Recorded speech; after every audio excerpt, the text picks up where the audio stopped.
Hello, everybody. Welcome to the Ham Radio Outlet Shack Chat. I'm Katie, WI7YL, your host from here in my shack in Sundance, Wyoming. So great to have you here with us this week, whether you're watching live or on instant replay or reruns, whatever you want to call it. Well, we've made it through another week. It is July 10th. I just can't get over how fast the year is going by in the months. I hope everybody had a nice, safe, and happy July 4th weekend. And I know for us, as soon as we were done with Shack Chat last week, my husband and I were in the car and driving across South Dakota so we could go see our grandkids. It was the first time since the beginning of March. And I tell you what, boy, oh boy, those kids grow fast when they're toddlers. But it was a lot of fun, and happy to be back home and working on some fun ham radio projects. There we go. Zach's our first DX here today. Hello, Zach. And Alan's here from Connecticut. Hi, Alan, one of our regulars. And Richard's here from Illinois. Yay. Welcome, everybody. Nice to see you all joining us. And again, I appreciate you watching, whether it's here live or after the fact. Hello on YouTube and Facebook to everyone who's joining. Oh, here's another DX popping in from Haifa. Hello. My goodness, it's Igor. All right, so we have some fun stuff to talk about today. I am really kind of excited about it. Oh, wait, I got to stop for a quick second. Hey, Spike, got to say hello. That's one of our regulars. All right, okay, Spike's over on YouTube. So don't forget, you can watch this live on YouTube or on Facebook. Okay, so today we're talking, obviously we all have different shacks. I mean, we've got this shack here, but you might also have a shack in your car. Your shack just might be a handheld. It doesn't really matter. We're all, getting on ham radio, enjoying it one way or the other. But the one thing in common with that, no matter what your station looks like, is we all need antennas, don't we? Because without our antennas, we're not talking to anybody. So with that, I thought it'd be a great week to bring my friend Mick from Comet Antenna on. Actually, it's Comet-NCG and then some. But let me grab Mick. I'm going to bring him into the show, and we're going to talk antennas for you guys today. Welcome, Mick. Yay, there he is. Hi, Katie. Good morning. Hi. Good morning. Good morning. How are you doing? We're good. We're here in hot Southern California. I've put this up in our warehouse. It's about 90 degrees back here today. So if I'm sweating, oh my goodness, yeah, it's not the conversation; it's the heat. Okay, so it's not that you're nervous or No. This is like talking to a friend. This is great. Well, thank you. Well, it is. We are friends, so that's kind of Yeah, nice. Mick and I exactly. have known each other quite a long time now. Since your QST days. My goodness, yeah, that was a long time ago. When we had longer hair, shorter hair, less hair, more hair, fatter, skinnier. We've been through it all. Different color hair. Well, that's nothing new with me. I don't think you've been changing yours much. It changes all by itself. That's right. I don't need to encourage it. Yeah, I know. So we got a few folks popping in. There's Tim in Southern California. So Tim, I wonder if you're dealing with the same heat that he is. And here's Lloyd popping in, and Javier from Argentina. So I love all the DX that shows up for the show. Yeah. That's a lot of fun, probably because it's evening for them. So maybe Javier is having a cerveza right now. Oh, all right. We've already got our first Comet fan. There we go. Thanks. And so we are talking about antennas today, obviously. Now, let me ask a quick question before we dive into all the meaty stuff. I see on your backdrop, it's not just Comet. You're the national distributor for quite a few, Comet. Right? Correct. Comet, Daiwa, and Maldo. Okay. But that's a long story. But I'll tell you a little bit of background behind it. All right. Well, that sounds well. Why don't you dive into how did NCG get started anyway, and Comet and all of these companies? This is going to be it's a long story made short, but as a kid growing up with my dad, it started basically with the CB days. He had a CB in the corner of the kitchen, and we'd turn it on and listen at dinner and afterwards. And so he was really into it, and I was about 14, 15 years old, so I got into it. Neat. And that's really where the spark hit. But at the time, my dad and he made a living making car polish. We had a warehouse in Anaheim, and we had 550-gallon drums that with Oh my these gosh. big beaters in it and blades, and we threw in kerosene and silicone and diatomaceous earth, and we made car polish for a living. That was our family business. That was what I did, after school and all summer long. And eventually, we started selling our car polish in 5-gallon pails to a distributor in Japan. Okay. And then that distributor grew, and he started ordering 55-gallon drums. So we would make more, we'd pump it into a drum, wheel it out to the back, and then the truck would come and take it to Japan. Wow. So this kept going and going and going, and eventually, we started making some other products. And Dad, I was just getting paid $2 an hour to mix it up. Hey, that was probably pretty good then, wasn't it? It was great. But the company was called Natural Color Glaze, because that was what it did to the color of your car. It put a glaze on its natural color. Yeah. So we had NCG company, but eventually that kept growing and growing until Kenichi was buying 200, 300 drums of car wax a year. Wow. And then he packaged it in these aerosol cans.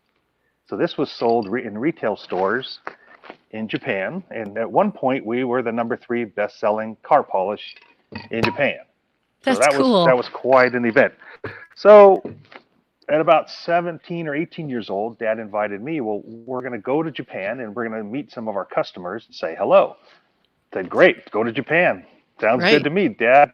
Well, we went to the offices of Matsushita, which is the parent company of Panasonic, Quasar, and Techniques.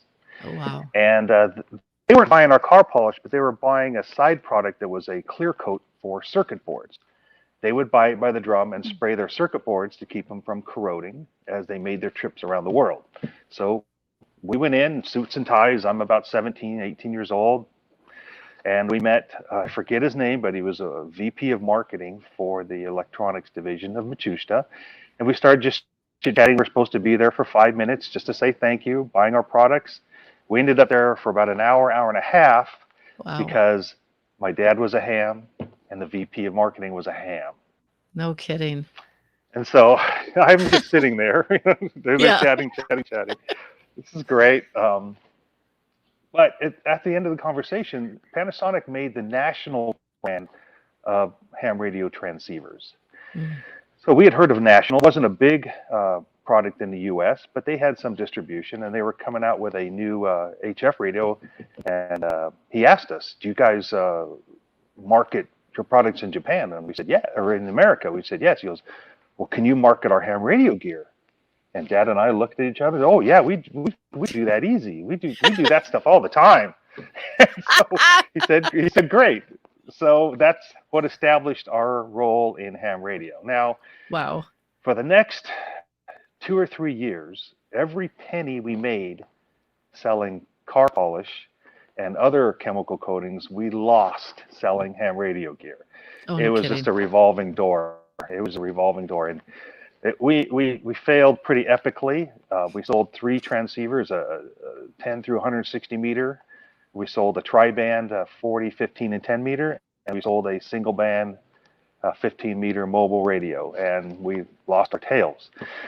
But to go back to our meeting with Panasonic National, after our meeting was over, he asked us if we wanted to take a trip through their little museum they had attached to their building. We said, sure, that'd be great.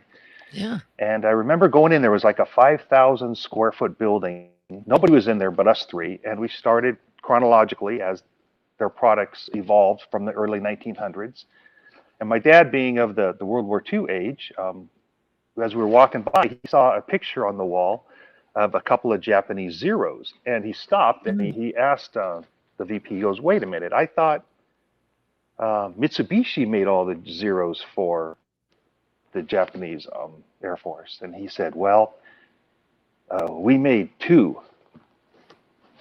He looked around very quietly, said, but they both crash. Please, let us continue. It was the funniest thing for me. I was going to laugh, but I couldn't laugh. Right. And but a couple years later, as we crashed and burned selling ham radio transceivers, I remembered that moment. And even Matsushita, one of the biggest electronic companies in the world, crashed and burned. They failed. So I remembered, failure, this is not going to kill us. Right. This is just one failure to put up on the NCG museum wall one day. So we stopped selling transceivers, and we went to Akihabara a lot while we were in Japan, and we saw Comet, on display there. And we bought a couple Comet dual band antennas, brought them home, put them on our own vehicles, our own roofs, or Dad's roof. I'm 18, 19 years old at the time. They worked great. So we switched from transceiver distribution to antenna distribution, and that's really when Dad could, pay off the second mortgage on his house that he took out and get back in business. So that was a really rocky 3 or 4 years right there. Yeah, I bet. So, wow. That's how we started. But the funny thing is, after about 5 or 6 years, and our Comet sales started growing. We were advertising in QST, CQ, Ham Radio Magazine, 73 magazine back in the day. And finally, people didn't even believe that dual band antenna could work. Right. We would meet people say, you're just selling, snake oil. This can't work, and just laugh at us and tell us we're crazy, stealing people's money. So we had to go through a little bit of that too. Wow. And then eventually, we didn't have any national distribution. Even Ham Radio Outlet didn't really want to deal with us at that point. We're back in the early 80s. Sure. Until George, who was the purchasing manager at the time. Yeah. And I called him up, and he said, Mick, we'll try your stuff. We'll just put it in the Burlingame store and see how it goes. So if it wasn't for George taking a risk on us, that was our next big step. Our sales doubled basically in 3 months because Ham Radio Outlet, the biggest worldwide distributor of equipment, decided to take us on. So It was a big deal. That is a big deal, yeah. We drank champagne that night instead of Coors that day. Back then, wouldn't it have been like PBR or something? Yeah, exactly. Well, my dad's call sign was N6 BCM, and so he phonetically called himself N6 Budweiser, Coors, and Michelob. Oh. That was his call. That's great. We've talked about various phonetics along the way and how people come up with different things. That's kind of a fun one. I don't think I've heard a totally beer-centric version of it before, though. BCM, Budweiser, Coors, and Michelob. Oh, that's neat. Wow. I heard that call many, many times in the kitchen table. Oh, I bet. So this was then back in you said, so this was what, late 80s or? Yeah, late 80s. That's, wow. Yep. So were you the first company to carry the dual band antenna? Yes. Or okay. Correct. As far as I know, I'm pretty sure maybe some other people started up. Met's antennas started up at the same time, but nationally, bringing them in from Japan, we were the first ones. Wow. So no wonder people thought you were selling snake oil, because it was just brand new and nobody knew any differently. And nobody believed you could transmit 2 bands out of the same antenna. It just didn't seem possible. So we had to overcome a little bit, but they worked. So right. I would go to the harbor. We'd buy a couple hundred base antennas, and I'd drive down to LA Harbor in my truck and pull in behind these big, massive trucks and containers, and I'd have my little pickup truck in the middle, and we'd all line up and I'd pull up to the loose freight, and it's so intimidating, so scary, but we just kept going and kept going and kept going, and eventually it worked out pretty well. So Dad was obviously basically how it started. So Dad was obviously an entrepreneur, because I always say the difference between an entrepreneur and, a small business, owner. And I would say our founder, Bob, was the same way, is that you truly believe in your heart in what you're doing. And that you're probably going to have to hurt for a while it's going, but you're ready to dive off the cliff no matter what, because you believe so strongly in what you're doing, and, are going to just keep plowing through no matter what to make it happen. You are. And you're going to fail. Oh my gosh, we had so many failures. He built out of conduit and sheet aluminum a hovercraft. And he called Tecumseh, he called Tecumseh because they built snowmobile. And he called them and said that he was going to build this hovercraft, and they were going to have a corporation build hundreds of them. And we're going to use your engines if you give us a couple for free. So they gave us a couple of snowmobile engines. They came in crates, and he built this hovercraft, and he put one upside down with some pulleys driving some helicopter blades that he had cut down. And that's when he started that. The air pushed down, it lifted the hovercraft up, and it moved. Problem is, it didn't move straight. It just went like this. And it created this massive dust storm. And then so he just revved it up higher and higher and higher one day in one of the test runs, and the helicopter blades just exploded. They just disintegrated into millions of pieces of flying shrapnel. He was sitting in the cockpit, and all these blade parts hit him in the back, and he was bloody and bleeding. And he got so pissed off, he took those off, put some new blades on, and put a big piece of plywood between him and the blades. And then he took off again. My mom could have killed him. I bet. Could have just wrung his neck. So that went nowhere. Total, kind of an epic failure. Hundreds of hours of design and production, and right. It just went down by the wayside. But he had to try. It was in him. Absolutely. Same thing with, and that's just one of the crazy stuff. He built this little prototype of a hang glider. It's a small one, like this big, right? Okay. And he told me to go up on the roof and push it off. I wasn't supposed to hold on to it. I was just supposed to see if it would glide. So my mom would come out, Michael Wayne, what are you doing on the roof? My dad told me to. God, get down from there. I pushed it off, and it just went bam. It just crashed, broke into pieces. So he gave up that idea too. Right. Just crazy. Oh, and listen to this. He made a 3-wheel motor trike with one of those with a Briggs & Stratton engine. He talked them out of, and he built it all by hand, and it had U-bolts or U-joints for the axle. And one time we were riding it, and the wheel fell off. We were going down the street. It was street legal, lights, everything. It was street legal. The wheel fell off and passed us up. we crashed into the curb. Sparks are flying. And so he's standing there looking at it. He grabs the wheel, puts it on. He goes, "All right, Michael, we're going to get home, but we can only make right turns." Because whenever you made the right turn, it would push the wheel on tighter.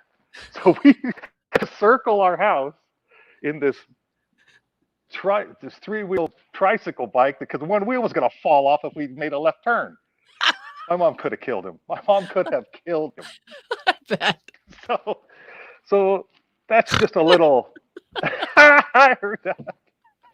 So that's just a little. And one time I got tears coming out. I'm laughing so hard over here.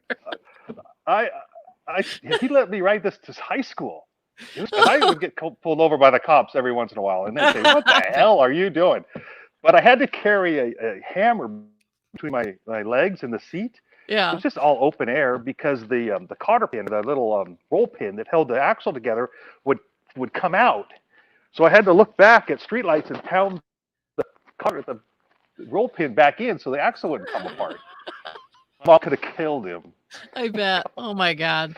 So, sounds like you had an interesting home to grow up in. Oh my gosh. I did, and that's just I don't want to waste a lot of your time, but that's just a couple examples, because I could go on and on. Yeah, Ricardo heard the snort too. Hey, we got a quick pause in here. Bob is taking his extra exam tomorrow morning. Good luck, Bob. You can do it. Woohoo! Everybody send Bob some good juju for tomorrow. Okay, so now that we have talked absolutely nothing about antennas, we probably should dive into some of that. Actually, now the show's over. No, I'm just kidding. Thanks a lot. Yeah, thanks. It's been fun. Oh my god. I know. I think I need a drink of water too. Oh my goodness. Oh my gosh. Yeah. I hope you guys are enjoying this as much as I am. I'm certainly having fun here today. These are stories I've never heard. So obviously, Yeah. This is and then NCG, if we go back a little bit, it was let's go back. Natural. Well, just for a moment, it was called natural color glaze. Well, Dad had printed 10,000 envelopes and 10,000 letterhead, and when the car polish business faded out for a lot of reasons, but now we had all this letterhead, so we're like, okay, well, now we're going to sell electronic gear. What do we call the company? It's got to be something to do with natural color glaze. We're like, well, let's just use NCG, so we incorporated it as National Communication Group. So we could use the letterhead and the envelopes. That was the only reason why we're called. National Communication Group was to save, $100 in reprinting new letterhead. Hey, that's pretty brilliant. Why not? Yeah.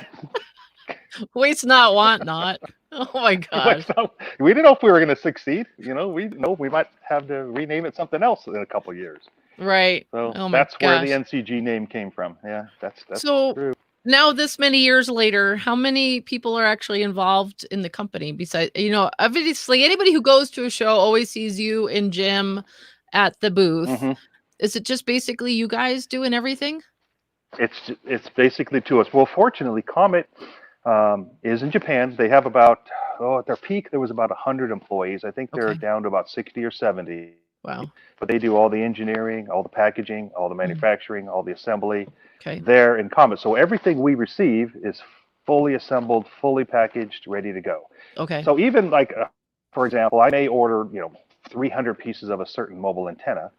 And 60, 90 days, they'll tell me, okay, your order's ready to ship, but we're only shipping you 287 because we found 13 defects during our assembly. Parts were rejected, this or that. Mm-hmm.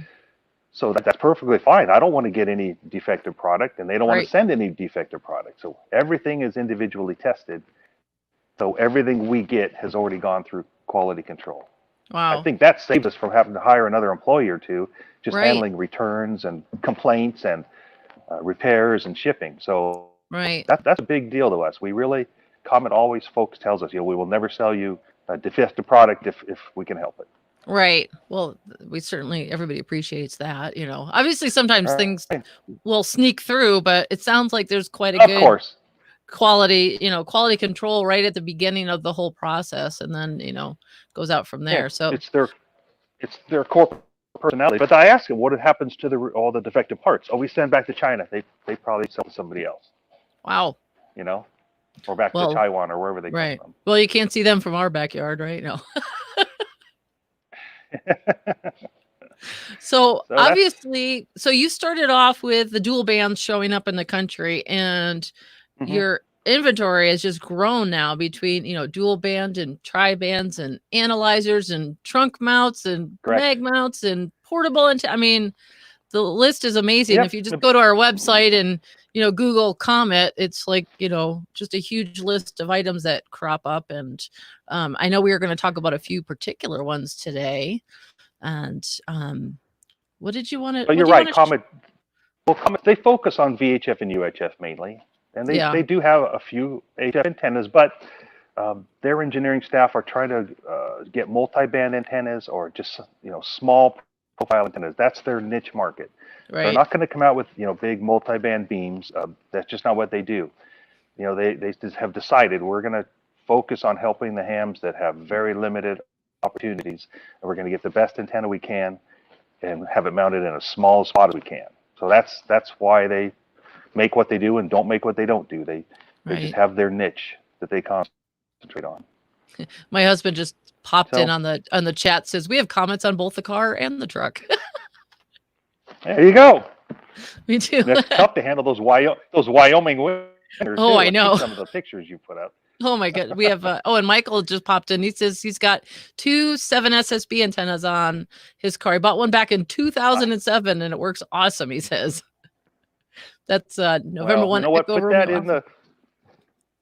that one in your personal museum and buy another one. That'll help us out a little bit. Come on. It's time for a new one. But that's true. Yeah. And while we're on that subject too. Oh yeah. All right. We do keep spare parts on hand. Not for every antenna, but for the biggest selling, especially mobile antennas, you're going to hit things, tree branches, this and that. And it reminds me of a story a few years ago now, but a customer called up. And if you've been in customer service, anybody watching this, it can be tough. And I answer the phone and he's like, I need to talk to somebody. It's like, okay, I can help you. One of your antennas fell apart. What are you going to do about it?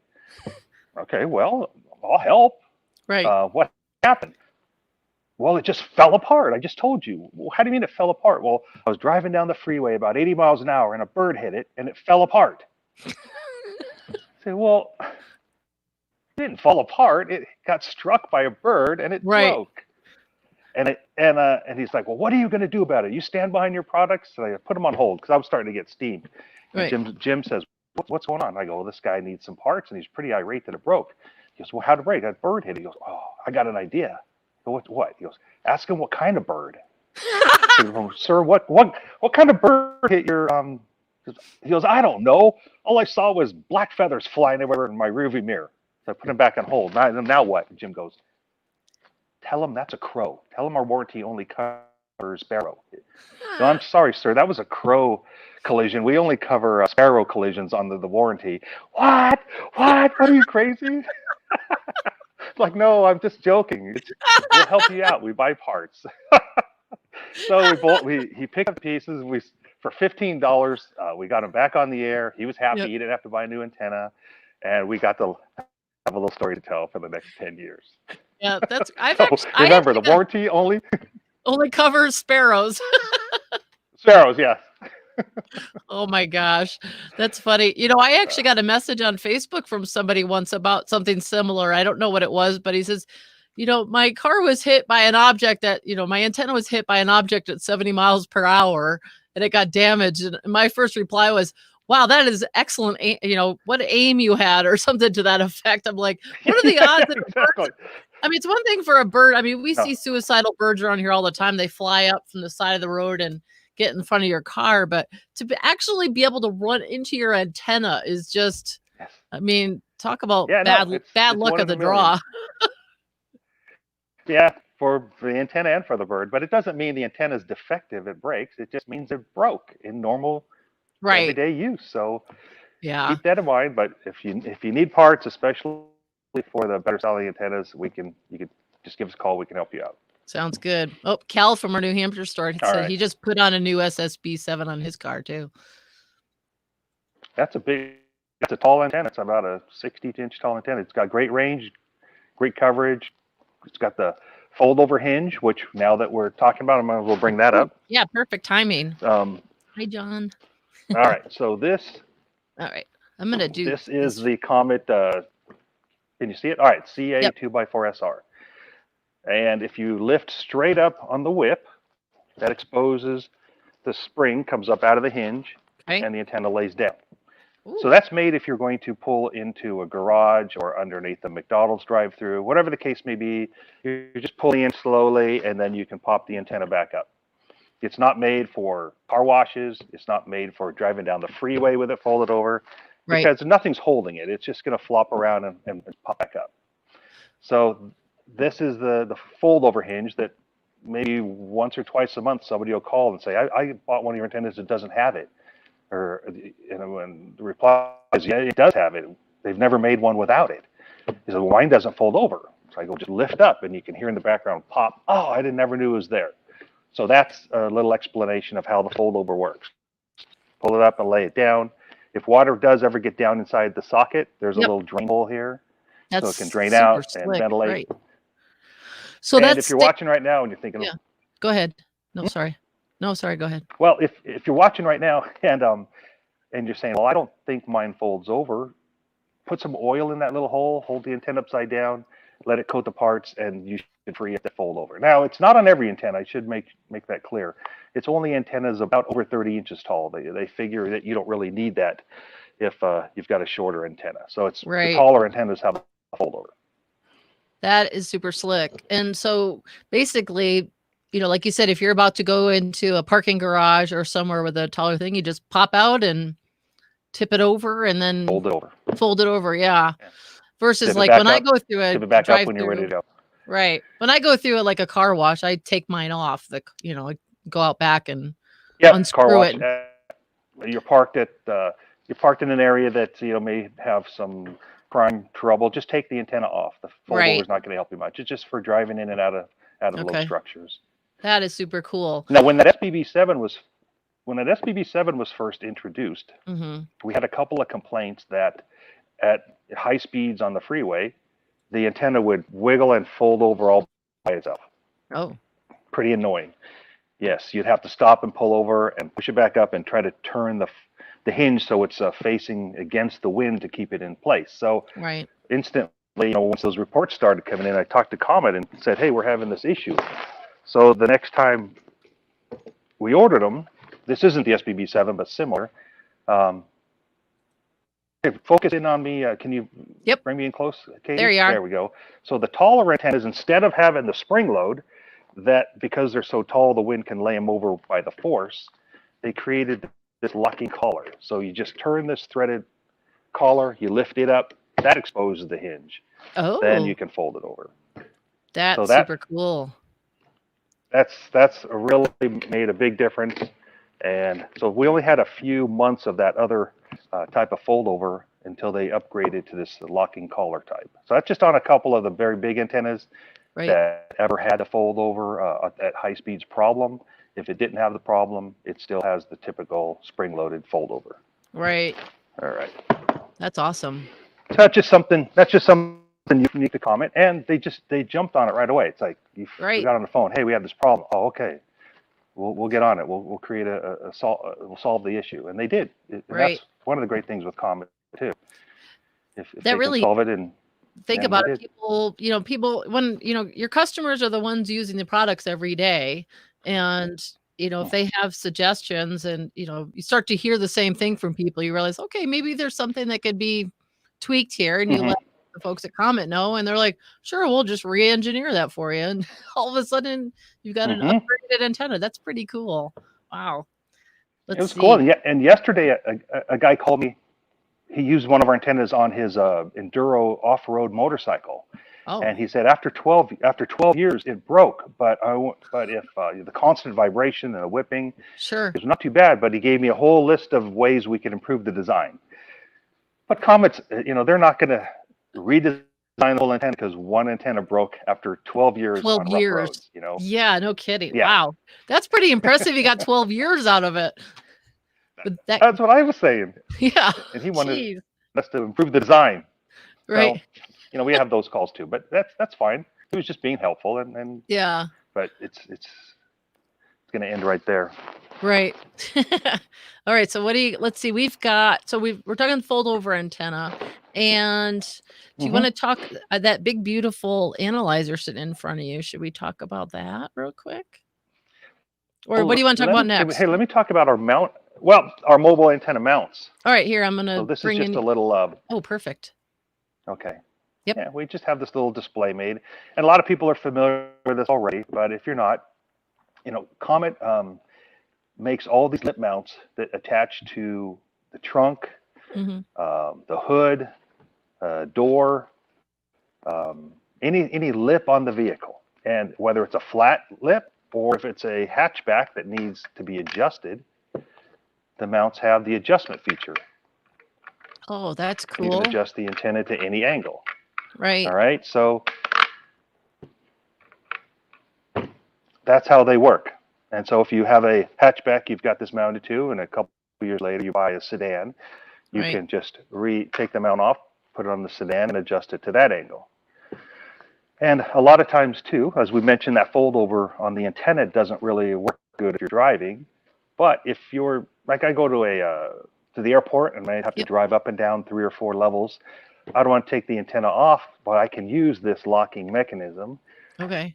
To fold the antenna down and then lock it in place. That's slick. So now it's not going to move, it's not going to flip around, and it's just going to stay there until I move it again. Right. So these come in handy. Yeah, absolutely. And do they go on different vehicles? Does it matter, like if it's a Ford or a Dodge or a Toyota type of a thing, or do you make them specific? They're universal. Okay. They're just all universal. The lip, the edge that they fit over, can't be more than 1/4 of an inch thick. That's really the only limitation. Okay. The mount is held on with set screws on the bottom side. So if it's an antenna that needs to be grounded, that will ground it. There is a piece of soft rubber or plastic that sits between the footprint of the bracket and the car paint. It doesn't sit right on the paint. That protects that. Every once in a while, we'll get a complaint. Your mount did some damage to my car. It's like, no, it's really designed not to. Right. Well, I took it off, and all the paint has faded around it, and now I got a big bright red spot underneath where the mount was. Like, sorry. Yeah, I apologize. Get some of that. But move your antenna, and then you can let that spot fill in.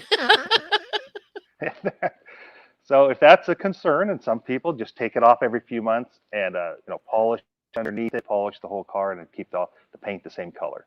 Right. So that's Comet slip mounts. Now, if I remember right, and my memory may be failing me, but back in the mid '80s when we picked up the Comet line, we told them that NMO mounts were really popular in the U.S. and they were like, "What's an NMO mount?" It's like, it's the Motorola mount. Oh, we don't have in Japan. So how do you use your mounts to drill a hole in your car? You drill a hole in your car? Like, yeah, of course. Oh, in Japan that is illegal. That's against the law. Oh, you can't drill a hole in your car. They crumple zone, and there's a lot of red tape in Japan, but they want the car to collapse as the engineering of the intent of the car company designed it to. Okay. So their idea was if you have a bunch of holes in your car, it's going to collapse differently. It's going to jeopardize the passengers, their safety. Okay. I think it's splitting hairs, but that, if I remember right, was the reasoning why they did not have any antennas that required you to drill a hole in your car. And that's why they have so many of these mounts. So if you're a new ham and you're watching and you're trying to decide, well, which connector should I stick with? What should I start with?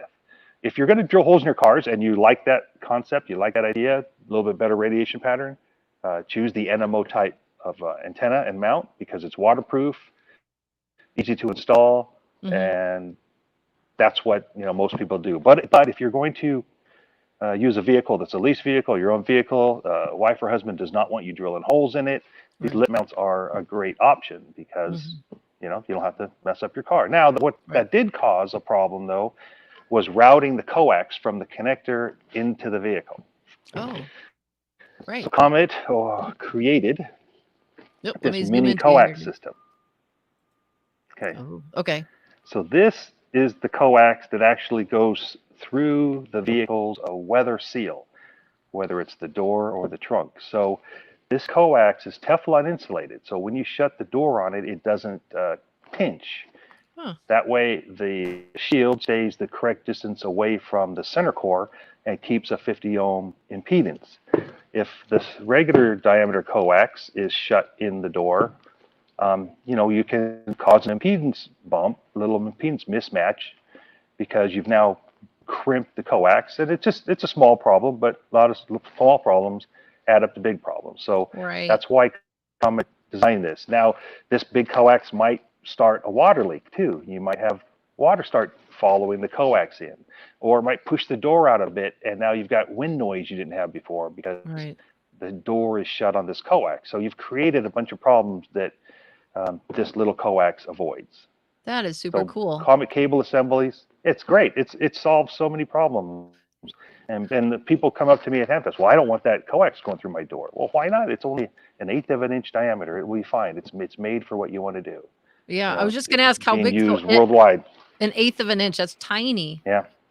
And it doesn't get kinked or anything when you close the. That's amazing. Wow. I mean, everything's possible, but it doesn't crimp like the foam insulation does on your standard coax because it's Teflon, so it retains its shape. That's cool. It's the foam that really collapses and then changes your impedance right there at that little bump. Wow. So that's why Comet does it. And then they developed this little left-handed thread on the PL259 connector. It's got the barrel has a left-handed thread. I'm going to unscrew it. Okay. So the barrel comes off of the coax. Oh. So now, there you if go. you're going to run the coax, a little bit easier to see. So now if you're going to run it under the carpet or between the seats or through a hole, the body of the connector is not much different than the diameter of the coax. So that you can get it through up to your radio and then screw the barrel of the PL259 back on the connector. That is a super nice feature. Yeah. Yeah, because there's nothing worse when you're trying to do that and you got the big old honking end you're trying to get through stuff. Yeah, so I have to drill a big old hole. No, just take off the barrel. Now, every once in a while, there's a little instruction sheet that tells you about this, but who reads that stupid instruction sheet? It's a piece of coax, and people cut this off then call me up because they lose it. Right. Like, why did you cut off? Well, I didn't want to drill a big hole. There, that's how that works. Okay, we got that handled now. Okay. So maybe you should put that in like big bold print on the sheet that comes with it. Do not cut. Just take it off. Don't cut. So if you ever cut it off or lose that barrel, we have extras here. That's one of the more common customer service questions we get. So don't worry about it. You don't have to a whole nother cable assembly. Right. Oh, that's kind of handy. Okay, so but before we leave the mounts, Yeah. the new trucks, especially the Ford, is aluminum, and it's caused a lot of problems mounting these kind of mounts, or people don't want to drill a hole in the roof. So this isn't a Comet item, but this is an NCG item. We make it. Okay. This is a picture. How's that? Tilt it down just a touch, Is I think. There we go. There we go. So this is an under the hood mount. We design them, measure them so that they fit over an existing fender bolt. Oh. They follow the edges up through the gap, and then present your mounting surface on the outside. So we make these for most trucks, anything that's used in a fleet. Yep. Because every once in a while we'll get an order from like Pacific Gas and Electric or some other utility for 200 or 300 of them. So we can make a larger quantity and not have to charge so much. But for individual, passenger cars, we'll probably never make them because we might sell 10 or 20 a year. Right. But if you have a Ford, a Ram, Chevy, GMC, these are available from HRO for the last 10, 12 years of model years of all the trucks. Wow. So that is cool. That may solve a problem too. Yeah. So that piece is what you're making right there. That is, wow. Right. And we actually don't have the machines that pump them out, but we design them, draw them, and then send them to a stamping company that stamps them out. It's funny until you run into the problem, like you don't even think about that, but that just when you see that and now that you've come up with it, it's like, oh, duh, that makes so much sense, to be able to address that issue. And you guys are so smart. Yep. And sometimes, somebody will call and say, hey, do you have one for a 76 Pinto? Sorry, we can you make one? $900, so we can make one. So, oh boy, just keep in mind, it's typically the current truck models we make those for, and that should solve problems too. Right. So those are them. And I got another item too that solves a problem, especially now, the last 3 months. Yeah. Since this COVID disease hit, and so many new hams have been calling us. So many hams that were hams. They have their ticket, but they haven't been on the air for years. Right. Now they're home. They're not doing anything, and they're like, I should get back in. I should get all my ham stuff out. Yep. And they are in a new home, and so they tell their wife, "Well, I'm going to put an antenna up and drill a hole in the wall." And she's like, "No, you're not." No. But Comet makes this flat coax.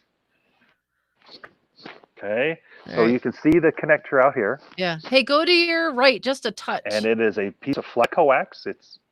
Oh. There we go. Perfect. There we go. There we go. Now we're on camera.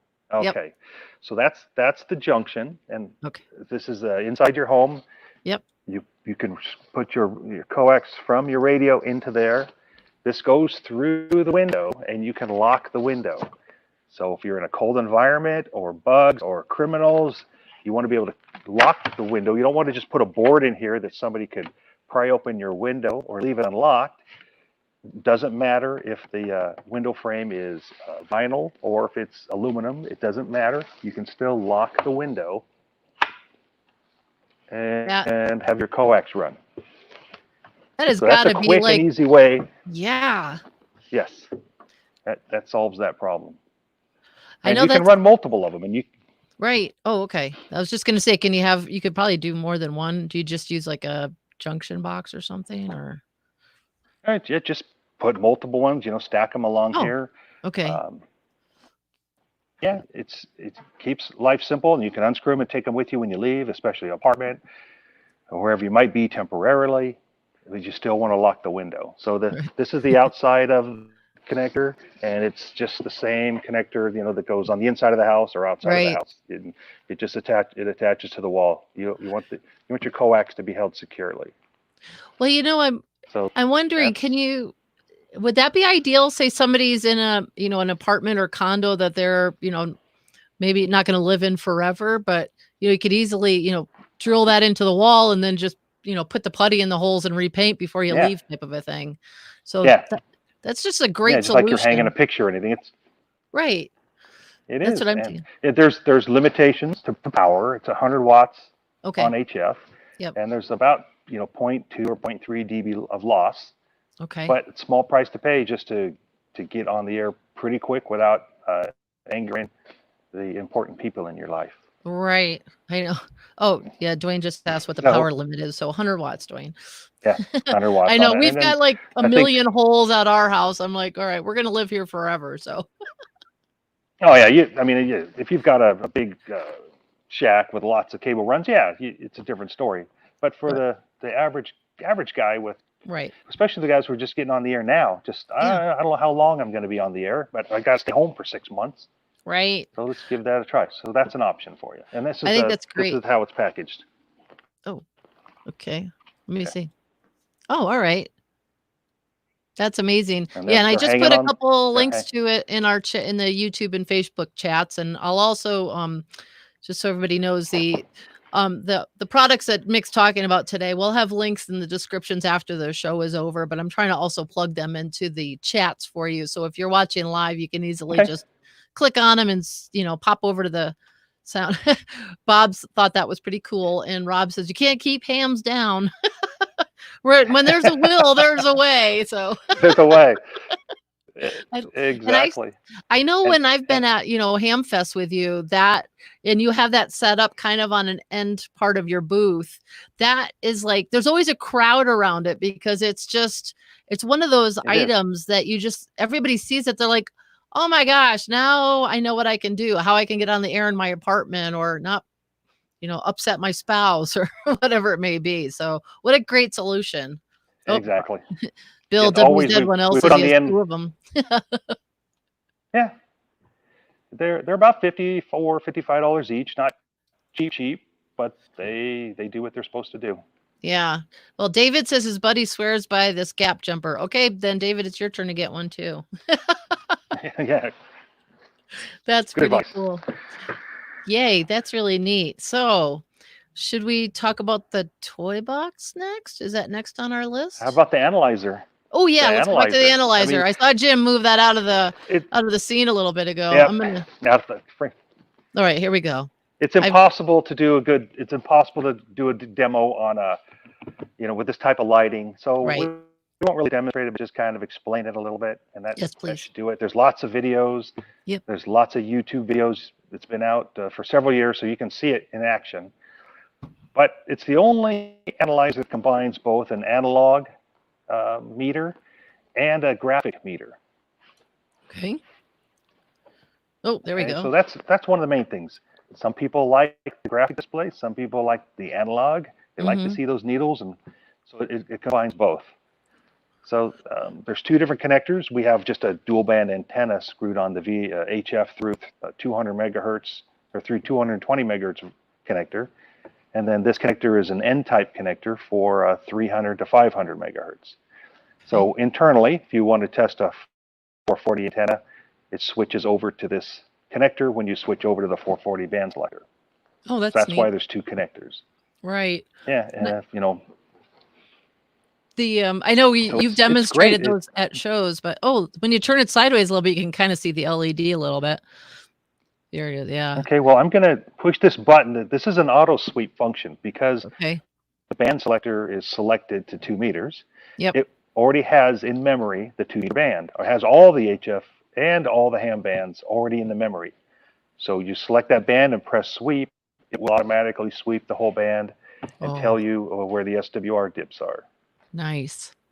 So I think I know what's going to be on Dwayne's Christmas present list. So you missed. You already missed what, his birthday, or? I did. I missed his birthday and Father's Day, so I guess it's going to be Christmas.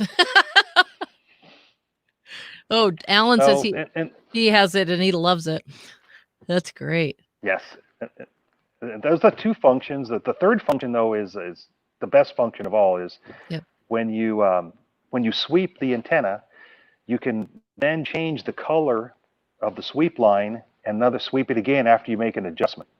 So if you move your tuning stub out 6 inches and sweep it again, it'll tell you how far, or if you've gone too far moving the antenna's resonance point. And then you can move it back a few inches and then sweep it again in another color. So all lines overlay over the top of each other, so you can see your progress or see if you've gone too far. Wow, that's So that's cool. probably the most useful. And there's only, people call and they ask, well, will it, measure coax length, or will it do this, or will it do that? And it doesn't. It just does these 3 or 4 functions really well, rather than 10 functions, fair to poor. Right. Comet, when they designed it, they assumed they were building it for a customer who's standing up on his roof. He's climbing up his tower. He's hanging on for dear life, trying to adjust his antenna. Right. And he wanted those functions to be easy, simple, and accurate. That's the niche market that they really built it for. I think that makes easy, simple, and accurate. That's exactly what you need. Ricardo says it makes tuning wires easy. There you go. Especially with the different colors on the sweep. Yeah, that's cool. Hey, Ricardo, how's it going, man? Yay. So, what else do we have here? Before we get to the new HF, I gotta give Daiwa a plug too here. Oh yeah, that's right. This is all right, here we go. Full screen again. Yep. This is the famous Daiwa cross needle meter. Daiwa invented this, or created the design. Yep. Where you can put the SWR meter in line, and rather than having to calibrate every time you change bands or change power, the cross needle meter does everything at the same time. So it's hard to tell you right now, but when you power up, your forward power needle moves forward, your reflected power moves. Where those needles cross is the ratio of your standing wave ratio. So you can keep an eye on it. Out the corner eye, put it in your shack. So if a bird lands on your antenna, something happens to your coax, instantly you'll know something's wrong. Wow. And you can see it right on the meter. So it's a great design. I remember when we first started selling Daiwa, they had a distributor that Daiwa was not happy with, and they contacted us and said, "You guys are doing so well with Comet antennas, would you carry the Daiwa meters?" And they had just a built-in customer base, big following. So that was a great moment too, because Daiwa products are known worldwide. Now I'm going to turn the light on. I don't know if this is going to help. Okay. How's that, Katie? Oh, it's a different color. Worse? Better. Better? Wait. Worse? Wait, do better again. Darn it, Mick. It's like that's worse. It's like being at the eye doctor. We're gonna give you an eye test right now. Better? I know, better, worse, better, worse. But it's got a light, so you turn it on or off. Right. Great SWR meters, and because we have a big Daiwa decal on our front window. Yeah. Maybe once or twice a year, so somebody will knock on the door. Hey, you guys sell reels? No, I tried that too, pal. They don't sell fishing tackle. I asked Daiwa. They said, "Oh, Daiwa name is like a Smith in Japan. Everybody has Daiwa name." So no kidding. Very common. Oh, okay. I didn't realize that. That's kind of neat. And Tim and Bob are both asking on YouTube right now if we sell these. Yes, we do. I just posted the link for the antenna analyzer, and I'll grab one. And Bob's asking for the link, I assume, on that Daiwa. So I'll grab that link, and that'll also be posted after we're done today. Okay, so, thank you very much. Yeah, of course. Nope. Oh, Bill says Daiwa cross needle. Oh, okay. What do we got there? Sorry, I'm so excited. All this fun stuff, I know. Well, HT antennas. Everybody knows a rubber duck. The design, a dense rubber coating around a short little whip. Now, as the radios got smaller and smaller and smaller a few years ago, we found that the gain type of HT antenna, you'd put it on your handheld, and your handheld would fall over, or it would stick you underneath the arm, and it would just be annoying. So Comet changed to this really slim, I think it's a carbon fiber type of whip element. Oh my gosh. Something you could even tie in a knot. You can sit on it, you can slam it in the door, but it goes back to its normal shape. That's not indestructible, of course. Right. It's a third the weight, so you can stand your handheld up without it falling over. If this touches you underneath your arm, you don't really notice it. You don't hit anybody with it. It's not annoying. So Comet changed over to this type of a radiator design about 6-7 years ago, when their HT has got smaller and smaller, just to the weight factor, and Yeah. they've worked really, really well. So if you see a Comet antenna and wonder why they have a mini whip, that's why. So that is pretty neat. I like that. When I was playing around with some different accessories and I had your antennas there, and I was amazed at how lightweight it was. And again, put it on my HT, and it was like you didn't even notice it was there. It's so light, and even if I did actually hit myself with it a couple of times, not on purpose, but you just don't even. right. It doesn't bother you. It's not like those dense, heavy rubber duck antennas of the past. And some people love them, some people love these, but that's why Comet made the decision to switch over to this type of radiator. Right. That's So cool. that's pretty much most of the unique stuff. Right. We've gone through. This is the stuff people always ask for and talk about at ham shows. Yep. So obviously it's the normal question everybody has on their mind. Right. Exactly. So we have a new antenna if you want to know out. Yeah, that's what I want to ask. I know we have something new to talk about, and that we always love to hear about new stuff, especially these days where, we're kind of stuck in limbo with so many things in life, but to hear about a newer product is fun. So, all right, you got the floor, sir. Well, thank you. The IC705 is probably the most anticipated radio that I can remember. ICOM's going to have a winner on their hands, that portable HF radio. I think it's going to be a big seller. And when Comet found out they were designing it, they went to the drawing board and created a new HF portable antenna that comes in this little package. Okay. So it's 3 pieces.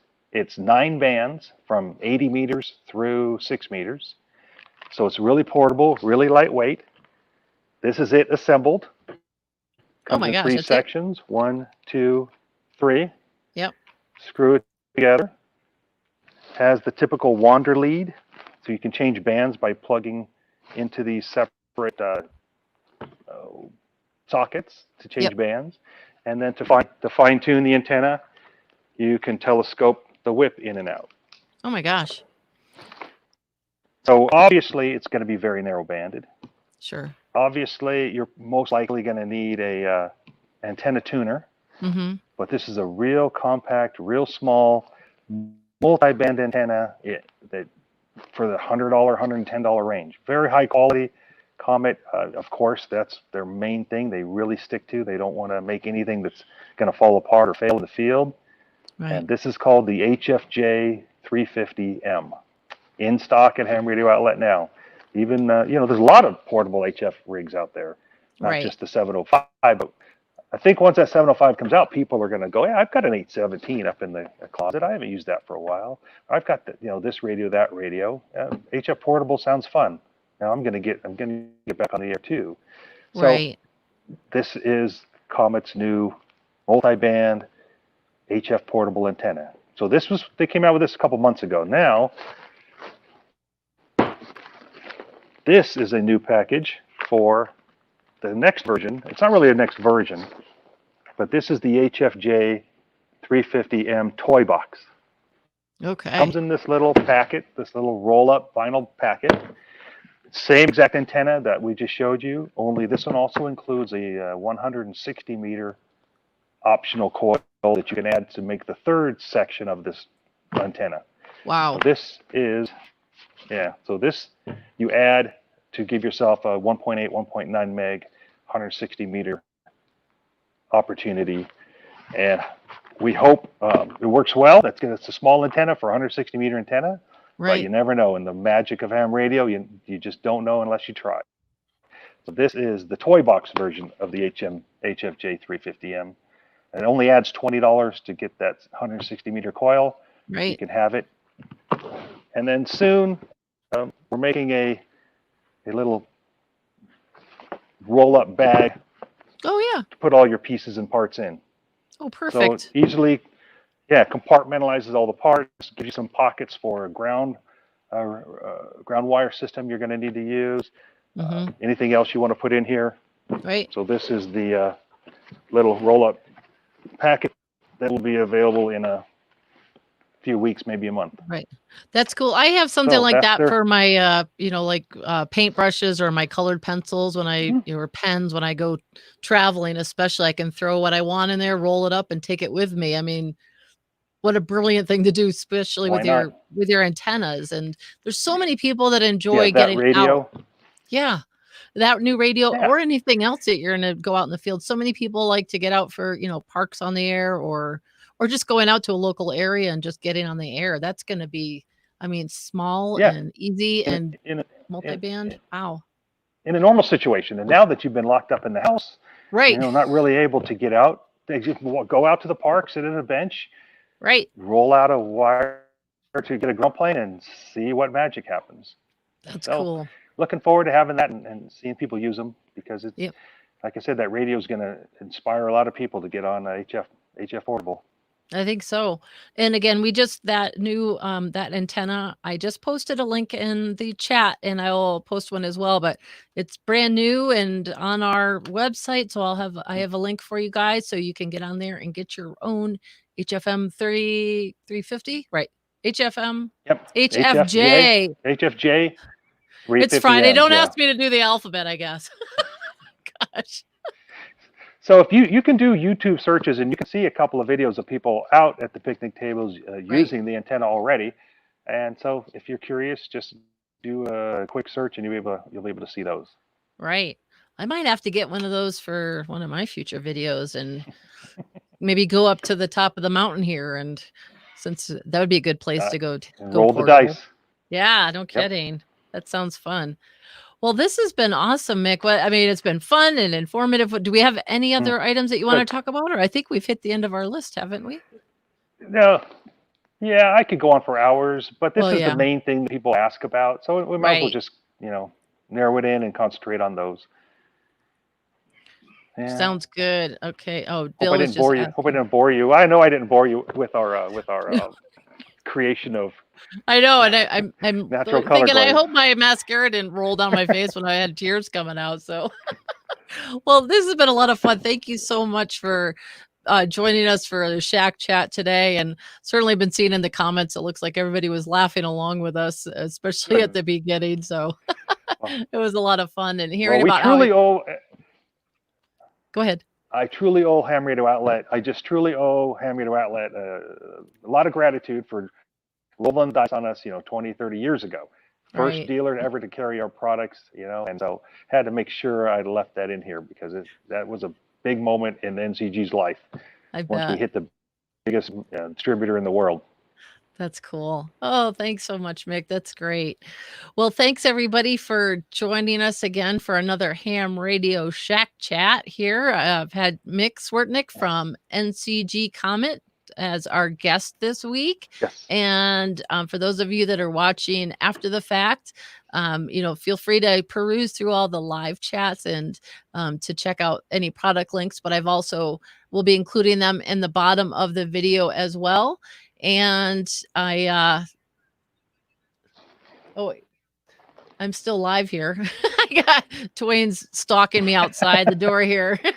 And I'll be posting all of those links. And speaking of videos, I want to let everybody know we've got a new video coming out on our YouTube channel today. It's a premiere video.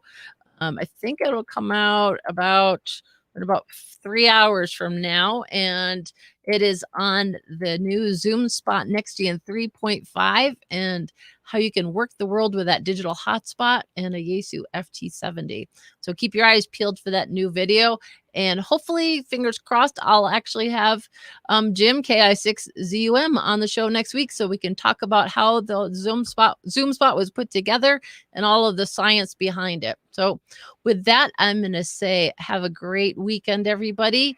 And thanks again for joining us. Thank you, Mick. Appreciate you being here. It's been a lot of fun. All right, everybody. 73. 73. And don't forget. Thank you. Thanks for watching. Have fun this weekend. Stay radioactive. Bye-bye. Take care. All right. Bye-bye.